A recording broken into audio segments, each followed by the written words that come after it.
మంత్రి గుమ్మడి సంధ్యారాణి ఎస్కాట్ వాహనానికి ప్రమాదం జరిగింది. మంత్రి సాలూరు నుంచి మెంటాడ వెళ్తున్న సమయంలో ఈ ఎస్కాట్ వాహనాన్ని ఒక వ్యాన్ ఢీకొట్టింది. ఈ సమయంలో ఎస్కాట్ వాహనంలో ఉన్న నలుగురు పోలీసులు గాయపడడంతో పాటు వ్యాన్లో ఉన్న మరో ఇద్దరు గాయపడ్డారు. ఈ ప్రమాదం చూసి ప్రతి ఒక్కరు కూడా చాలా భయభ్రాంతులు వ్యక్తం చేస్తున్నారు. గాయపడ్డ వారిని వెంటనే విజయనగరం కేంద్ర ఆసుపత్రికి పంపించారు. అక్కడ వారికి మెరుగైన వైద్య సేవలు కూడా ప్రారంభమయ్యాయి. గాయపడ్డ వారిని మంత్రి సంధ్యారాణి పరామర్శించి బాధిత కుటుంబాలకు ధైర్యం చెప్పారు.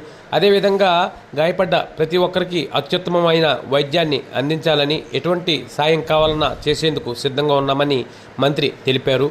ప్రశాంతంగా ఉన్న జిల్లాలో మంత్రి ఎస్కాట్ వాహనానికి ప్రమాదం జరిగిందన్న వార్త సంచలనం రేపింది. ఈ ప్రమాద స్థలం కూడా చాలా భయానకంగా ఉంది. ఈ ప్రమాదంతో ట్రాఫిక్ జామ్ ఏర్పడడంతో పోలీసులు వెంటనే రంగంలోకి చక్కదిద్దారు.